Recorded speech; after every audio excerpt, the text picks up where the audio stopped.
BBC news আন্তর্জাতিক সংবাদে আপনাকে স্বাগতম। শুরুতেই সংবাদ শিরোনাম, এরপর বিস্তারিত। ফ্রান্সের কাছ থেকে দুঃসংবাদ পেল ইসরায়েল। ইরানের আন্তর্জাতিক বিমানবন্দরে হামলা। ৪৮ ঘণ্টার মধ্যে ইরানে ভয়াবহ হামলা চালানো হবে, ট্রাম্প। যুক্তরাষ্ট্রের উদ্ধার অভিযান ব্যর্থ, দাবি ইরানির। এতক্ষণ শুনছিলেন সংবাদ শিরোনাম, এখন বিস্তারিত। আপনি যদি মুসলিমদের পাশে থাকতে চান তাহলে ভিডিওতে লাইক করে চ্যানেলটি অবশ্যই সাবস্ক্রাইব করে দেবেন।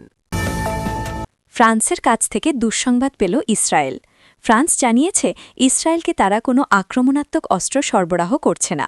বিশেষ করে ইরানকে ঘিরে চলমান উত্তেজনার প্রেক্ষাপটে কোনো অস্ত্র দেওয়া হচ্ছে না। রোববার প্রেস টিভির প্রতিবেদনে এ তথ্য জানানো হয়। ফরাসি প্রতিরক্ষা মন্ত্রী ক্যাথরিন ভুতরা এক সামাজিক যোগাযোগ মাধ্যম পোস্টে বলেন, না, ফ্রান্স ইসরায়েলকে অস্ত্র সরবরাহ করছে না। তবে তিনি উল্লেখ করেন ফ্রান্স কিছু উপাদান বিক্রির অনুমতি দিয়েছে, যা বিমান প্রতিরক্ষা ব্যবস্থায় ব্যবহৃত হয়, যেমন আয়রন ডোমে ব্যবহারের জন্য প্রজেক্টাইল। সেই সঙ্গে কিছু সরঞ্জাম রয়েছে যা একটি অংশ ফরাসি সশস্ত্র বাহিনীর প্রয়োজনেও ব্যবহৃত হয়। এর কয়েকদিন আগেই ফ্রান্সের প্রেসিডেন্ট এমানুয়েল মাখো জানান, যুক্তরাষ্ট্র ও ইসরায়েলের পক্ষ নিয়ে ইরানের বিরুদ্ধে কোনো আগ্রাসনে অংশ নেবে না ফ্রান্স। মাখোর এই মন্তব্যের প্রতিক্রিয়ায় ইসরায়েলের প্যারিসস্থ রাষ্ট্রদূত জোশুয়া জারকা ক্ষোভ প্রকাশ করে বলেন, ফ্রান্সকে আর বন্ধু দেশ হিসেবে বিবেচনা করা যাবে না। ইরানের আন্তর্জাতিক বিমানবন্দরে হামলা। ইরানের আহভাজ বিমানবন্দরে যুক্তরাষ্ট্র ইসরায়েল যৌথ হামলা চালিয়েছে। দেশটির আধা সরকারি বার্তা সংস্থা তাসনিম নিউজ জানিয়েছে, দক্ষিণ পশ্চিমাঞ্চলের শহর আহভাজের আন্তর্জাতিক বিমানবন্দরে হামলা হয়েছে। যুক্তরাষ্ট্র ও ইসরায়েলি যৌথভাবে এ হামলার জন্য দায়ী।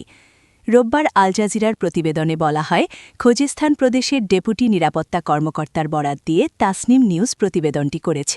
তাতে বলা হয়, কাসেম সোলেইমানি আন্তর্জাতিক বিমানবন্দর লক্ষ্য করে এই হামলা চালানো হয়। তবে এখন পর্যন্ত এ ঘটনায় কোনো হতাহত বা আহতের খবর পাওয়া যায়নি। হামলার বিষয়ে এখনও আনুষ্ঠানিকভাবে যুক্তরাষ্ট্র বা ইসরায়েলের পক্ষ থেকে কোনো মন্তব্য পাওয়া যায়নি। ঘটনাটি ঘিরে আঞ্চলিক উত্তেজনা আরও বাড়তে পারে বলে ধারণা করা হচ্ছে। এছাড়া প্রতিক্রিয়ায় ইরানও পাল্টা হামলা চালাতে পারে। এদিকে কুয়েতের একাধিক তেল শোধনাগারে ড্রোন হামলা চালিয়েছে ইরান। দেশটির রাষ্ট্রীয় বার্তা সংস্থা কোরার বরাতে কুয়েট পেট্রোলিয়াম কর্পোরেশন কেপিসি হামলার বিষয়টি নিশ্চিত করেছে। দেশটির বিদ্যুৎ ও পানি মন্ত্রণালয় জানিয়েছে, হামলায় 2টি বিদ্যুৎ উৎপাদন ও পানি লবণমুক্তকরণ ডেসালিনেশন কেন্দ্র ক্ষতিগ্রস্ত হয়েছে। এতে ব্যাপক অবকাঠামোগত ক্ষতির পাশাপাশি 2টি বিদ্যুৎ উৎপাদন ইউনিট বন্ধ হয়ে গেছে। 48 ঘণ্টার মধ্যে ইরানে ভয়াবহ হামলা চালানো হবে, ট্রাম্প। মার্কিন প্রেসিডেন্ট ডোনাল্ড ট্রাম্প ইরানে 48 ঘণ্টার মধ্যে ভয়াবহ হামলার হুঁশিয়ারি দিয়েছেন। রোববার 5 এপ্রিল সকালে সামাজিক যোগাযোগ মাধ্যম ট্রুথ সোশ্যালে দেওয়া এক পোস্টে তিনি ইরানের গুরুত্বপূর্ণ অবকাঠামোতে হামলার হুমকি দেন এবং দ্রুত হরমুজ প্রণালী খুলে দেওয়ার আহ্বান জানান। খবর রয়টার্সের। ট্রাম্প লিখেছেন, মঙ্গলবার ইরানে বিদ্যুৎ কেন্দ্র ও সেতু লক্ষ্য করে বড় ধরনের হামলা চালানো হতে পারে।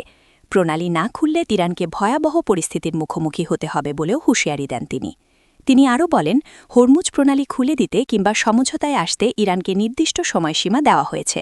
সেই সময়সীমা শেষ হওয়ার পথে, আর 48 ঘণ্টার মধ্যেই বড় ধরনের সামরিক পদক্ষেপ নেওয়া হবে বলে উল্লেখ করেন তিনি। প্রসঙ্গত, মধ্যপ্রাচ্যের তেল সরবরাহের জন্য অত্যন্ত গুরুত্বপূর্ণ হরমুজ প্রণালীটি গত ফেব্রুয়ারির শেষ দিক থেকে কার্যত বন্ধ রয়েছে। এর ফলে বৈশ্বিক জ্বালানি বাজারে অস্থিরতা তৈরি হয়েছে এবং তেলের দাম বাড়তে শুরু করেছে।